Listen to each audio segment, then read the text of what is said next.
Mr. Speaker, we are in a climate crisis. If we don't get this right, nothing else matters. And Mr. Speaker, this is where we draw the line.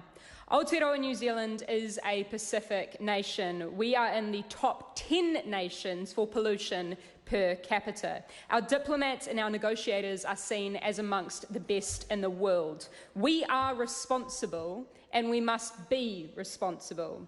Mr. Speaker, how many world leaders for how many decades have seen and known what is coming, but have decided that it is more politically expedient to keep it behind closed doors? My generation and the generations after me do not have that luxury. In the year 2050, I will be 56 years old. Yet, right now, the average age of this 52nd Parliament is 49 years old. OK, Boomer. Current political institutions have proven themselves incompetent of thinking outside of a short political term. Change is so regularly sacrificed for power. Slogans are easy, but this action is hard. Climate action cannot be sacrificed anymore for political convenience. Climate change is a deeply inconvenient truth.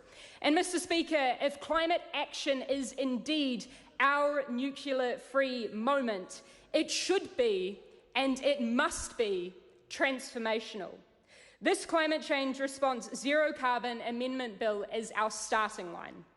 On the Environment Select Committee, I sat with members across this House as we heard the call from the majority of over 800 New Zealanders in person and over 10,000 in writing, asking this Parliament to get it together and to get it right. Many asked that we pull targets forward, others that we didn't split our gas targets. And as I put to many of those submitters, if I can be straight up about the problem there, ambition and consensus sit on opposite sides of the seesaw in this bizarre place. Prioritising one means risking some of the other. The Greens want more. We recognise the need to go further and to go faster, but we are 8 of 120 MPs in this House, and to keep momentum up, we need more of us. If you marched in the streets, it is time to get political. This bill represents the greatest consensus that we have managed to reach in this Parliament and across this government as a blueprint for climate action. And on that point, I must weave in the comments by National Party's spokesperson for climate change, who stated it shouldn't be politicians who set the targets, those being the methane targets. The Honourable Scott Simpson called for targets to be set by an expert-led, independent, science-led commission. As it turns out, there is room for agreement there. Targets should be science-led, but more than that, politicians, who my other colleague from the Environment Select Committee, Sarah Dowie, noted just before, are not climate change experts, should be and must be bound by the science. That is exactly why on page 5 of the government's commentary in the committee report on this bill, I saw it stated, and I quote, "The Green Party member notes the significant number of submissions which propose that the best way to produce scientifically robust, enduring and depoliticised emissions budgets is to empower the Commission to set emissions budgets itself rather than to advise the executive," and supports this proposal.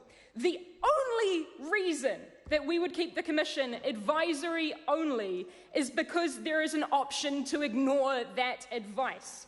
We have heard that this law will impact our economy, particularly from members of the opposition. You know what else will impact the economy? Climate change. If you are worried about the economic impacts of our climate change response, just wait until I tell you about the economic impacts of climate change. And Mr. Speaker, regardless of whether we change, our climate is. Mr. Speaker, today is both Guy Fawkes and the commemoration of the invasion of Parihaka by colonial forces, which, as we know, was met by the deep strength and peaceful resistance.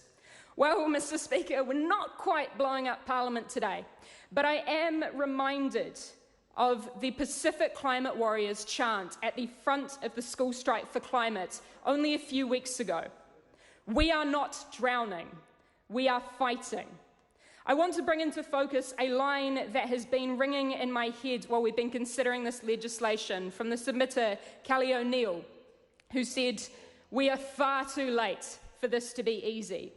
And colleagues, we all know if you've come here to make easy decisions, you don't belong here. The young people standing in this chamber, outside this chamber today, Order. have stated, we Order. fought in the streets. Order. The member's time has expired. Todd Muller.